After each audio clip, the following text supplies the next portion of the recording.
তাহলে যারা শক্তি চায় তারা সব সময় শক্তি তার হইলে কি করবে, শক্তিশালী হলে তার কেমন লাগবে শরীরের ভিতরে, এইটা ভিতরে আনতে হবে, তারপর শক্তি হবে। বোঝেন এই কথা? আপনি শক্তি চান, তাহলে শক্তি হইলে কেমন ফিলিংস, এই ফিলিংসটা আনেন, তারপর শক্তিটা আসবে, ব্রেন তখন ক্রিয়েট করবে। তাহলে ব্রেন থেকে সব ওষুধ বানানো যায়। তো বানানোর নিয়ম কি? ব্রেনকে বোঝানো আমার এটা দরকার। ধরেন আপনার ব্যথা কোথাও আছে, তা আপনি চাইলে বিরাট একটা ব্যথার ওষুধ তৈরি করে ফেলতে পারবেন, যেটা ওই মরফিনের চেয়েও শক্তিশালী হবে 3 গুণ বেশি। আপনি শরীরের ভিতর থেকে সেটা বানাতে পারবেন। কিভাবে? ওই যে শ্বাসের ব্যায়াম করুন, তারপর উইম অফ পারসিস্টেন্স করুন, হ্যাঁ 6 রাউন্ড করে, তারপর চিন্তা করুন আমার এই ওষুধ তৈরি হয়েছে এবং আমি এখানে ইঞ্জেকশন করে ওই ব্যথার জায়গায় আমি মারতেছি এবং আমার ব্যথা এখন নাই, ভালো হয়ে গেছে। বুঝলেন না কথা? যেমন ধরেন এই ধরনের ওষুধ কি আমার শরীরে তৈরি হয় কিনা দেখেন, আমি একটা উদাহরণ দিই।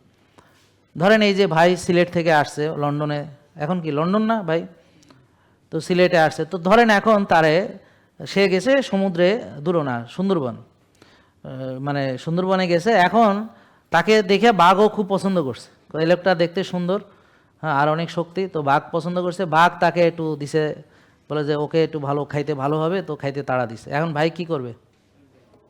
দাঁড়ায় দাঁড়ায় দাঁড়ায় বলবে এসো বাঘু আমায় খেয়ে ফেলো, বাঘ মশাই আমাকে খেয়ে ফেলুন, এটা বলবে বসে বসে, বাঘ মশাই আমাকে খেয়ে ফেলুন।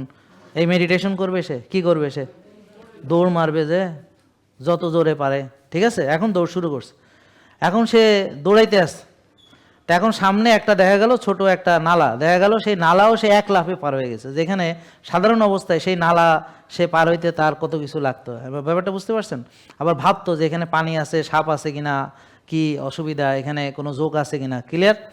কিন্তু এখন সে কিন্তু মাশাআল্লাহ এক লাফে সে চলে গেছে এবং সে দৌড়াইতেছে। এখন দেখা গেল যে উসাইন বোল্ট, এখন তো তার রেকর্ডও কে জানি ব্রেক করছে, উসাইন বোল্টের পরেও আরেকজন এখন নতুন আসছে, ওর নামটা এই মুহূর্তে মনে নেই। তা এখন সেই সব রেকর্ড সে ব্রেক করে ফেলছে, দৌড় এত জোরে দিছে।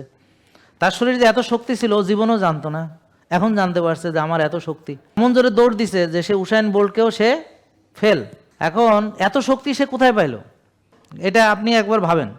এরপরে যখন দৌড় দিছে, দৌড়ানোর সময় ওই যে গোলপাতার ইয়া লাগিয়ে গেছে, ওখানে পায়ের থেকে লাইগা একেবারে শিকড়ে এখানে লাগছে, এখান থেকে কাইটে গেছে, কিন্তু ও কিন্তু কোনো ব্যথা পাচ্ছে না, সে জানেও না।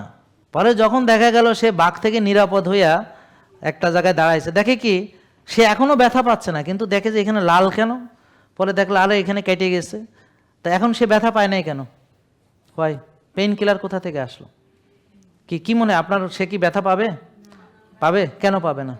আরে বেটা কেমিক্যাল রিলিজ হয়েছে অলরেডি বডিতে, ওই কেমিক্যালগুলো তাকে কোনো ব্যথার অনুভূতি দিবে না, সে ব্যথা কোনো পাবে না। আর তার জীবনের যত শক্তি আছে সব শক্তিকে অ্যাকুমুলেট করবে। Do understand? এখন তুমি যদি এই মেডিটেশনটা করতে পারো তাহলে তোমার ভিতরে ওই সব কেমিক্যাল তুমি বানাতে পারবে। Do understand? কিন্তু বাগে দৌড়াইতে হবে না, তুমি কল্পনা করেই বানাতে পারো। জেকে লাইফস্টাইল লিমিটেড, ওষুধ মুক্ত সুস্থ জীবন।